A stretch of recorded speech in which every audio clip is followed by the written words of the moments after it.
Good morning. The commissioner of Major League Baseball is such an incompetent dolt that offense has slumped to its lowest point since the Iranian hostage crisis. Freaking Argo. Are you kidding me? All this time, people were claiming Joe Biden was going to lead us back to the 1970s, and it turns out it's going to be Rob Manfred. And yes, this does impact the Dodgers. We'll get to it. Good morning. I'm James. This is your daily dose of sports and snark for the greatest sports city in the world, Los Angeles. This is Faithful Angelenos. It is May 7th, 2022. I want to start off by thanking all the new subscribers that we picked up in the last 24 hours. I appreciate you getting in on the ground floor. If you like the content we've been putting out for the last 2.5 months, clickety-clack the like button. Clickety-clack the subscribe button. There's a notifications bell. Hit that. Because we put out a new video between 9 and 10 a.m. every single day. It lets you know when it's out there. Sharing is caring. Let people know we exist. And yes, comment. I ain't perfect, but I'm just a little bit more perfect than Rob Manfred. We'll get to that. But before we do get to that, and yes, how it impacts the Dodgers, let's talk to the scoreboard and the notes from around LA. Last night, Edmonton just obliterated the Kings 8-2. The Oilers take a 2-1 lead in the best-of-7 playoff series, which resumes Sunday. Kings coach Todd McClellan absolutely apoplectic after the game. We weren't any good. You can ask me about individuals, and I'll give you the same answer for all of them. They weren't any good. Yikes. Meanwhile, the Sparks opened the WNBA season last night. They defeated the Chicago something or others 90-88 in overtime. Today, meanwhile, the Dodgers will play the Cubs the first in a doubleheader. The first game of the doubleheader at 10 a.m., second game at 4. Philadelphia will play LAFC and MLS. Boy, there's a letter salad for you. 8 p.m. that game will start. To the notes. Adrian Wojnarowski is reporting that ex-Portland coach Terry Stotts and former Warriors coach Mark Jackson have both already interviewed to coach the Lakers. Now, what does this mean if either one of them get hired? I can tell you a little bit about Terry Stotts. When he coached the Trailblazers, they played absolutely no defense whatsoever, which will be a drastic departure from Frank Vogel, who is all about defense. Will that mean any better results for the Lakers? A Dodgers note, part owner of the LA Dodgers, Todd Boehly, he's part of another consortium. They reached a deal to buy Premier League soccer club Chelsea. And I can't believe it's for this amount. I mean, I know it's a fact, but I can't fathom $4.9 billion. I love soccer. I love sports. $4.9 billion. I'm watching my 401k in this economy, and I'm wondering if I'm going to be sleeping behind a dumpster. And this guy has $4.9 billion. Don't get me wrong. You can make as much money as you want in this world. I'm not a player hater. But wow, $4.9 billion? Dude, you should have been the one buying Twitter. You should have been the one buying Twitter and shadow banning all the Giants fans.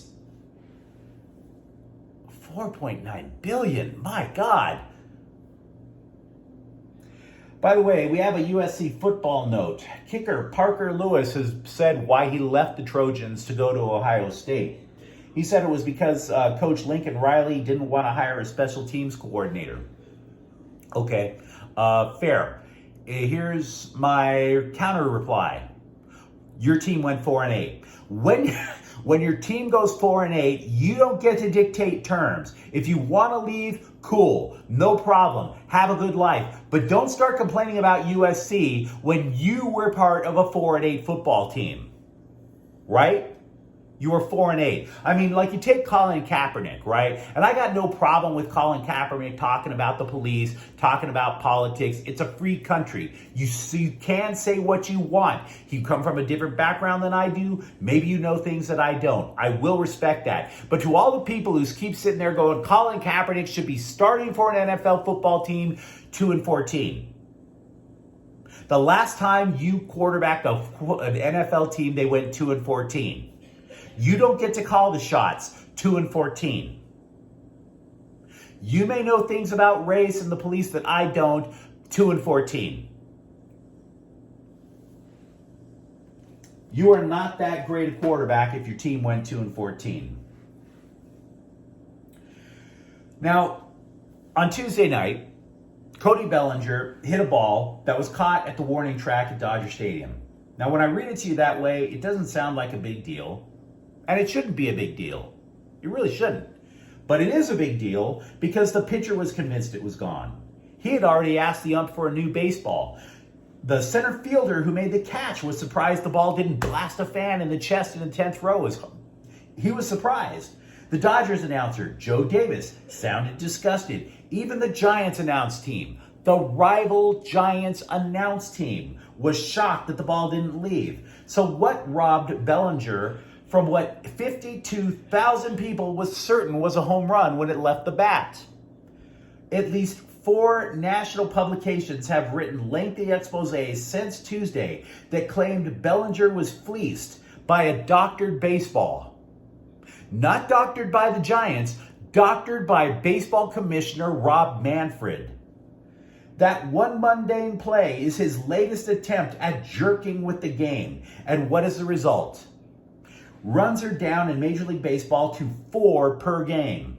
Runs for April are the lowest month of scoring since 1981. The first year of the Reagan White House. Nobody knew what AIDS was back then. I was a teenager. My wife wasn't even born yet. Home runs are also down. 0.9 home runs per game so far this year. 0.9.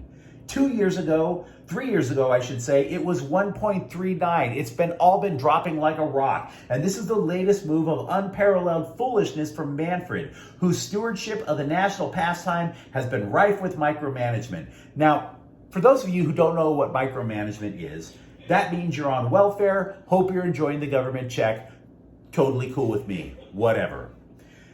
Micromanaging, though, for us working slobs, is when the guy above you, just above you on the totem pole of corporate misery, is constantly making these nitpicky little changes under the guise that it's going to make this big improvement. But regular people don't understand why stupid little changes have to be made. They don't get it. So because they don't get it, productivity drops. When productivity drops in turn, the customers aren't satisfied. So from all these little nitpicky changes, fewer runs, fewer home runs. And guess who's not satisfied? The fans. Right? Manfred simply can't stop jerking around with things. He tried to shorten the game. He would add pitch clocks to the stadium. He limited mound visits, thinking this is going to make the game faster. The opposite effect happened. The games got longer. Now, Manfred, he succeeds Bud Selig as commissioner in 2015.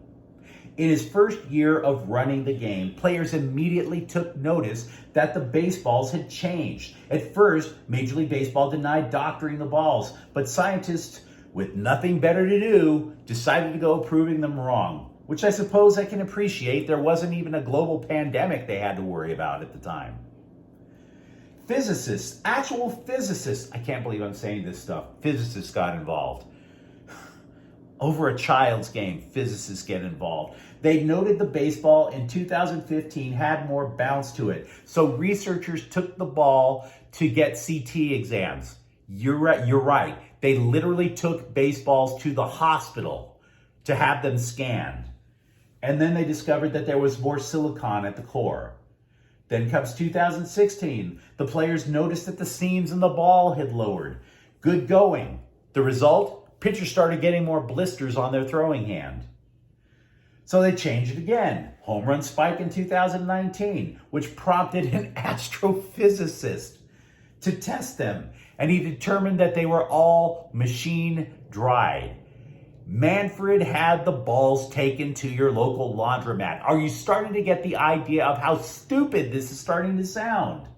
Business Insider comes out in 2021. Major League Baseball used 2 different types of baseballs in that year. 2, you could not tell game to game, inning to inning, if the very ball that you were throwing around was consistent.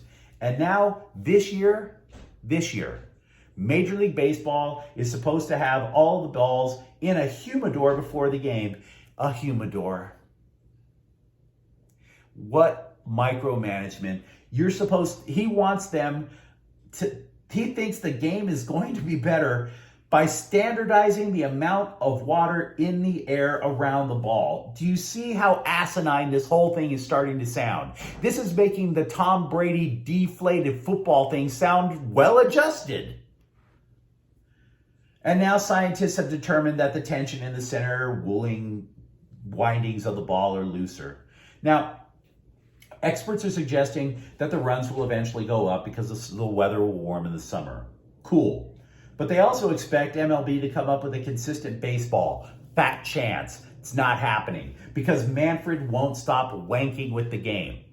A commissioner is supposed to just be in the background. He is supposed to be like, I don't know, a cello. You know they're there when you're listening to music, but you don't pay attention to the cello. Rob Manfred wants attention, so he keeps jerking with the game. He's the guy who locked out the sport this year. He's the guy who gave the Astros the slap on the wrist for cheating to win a World Series. He's the guy who referred to the title trophy as a piece of metal.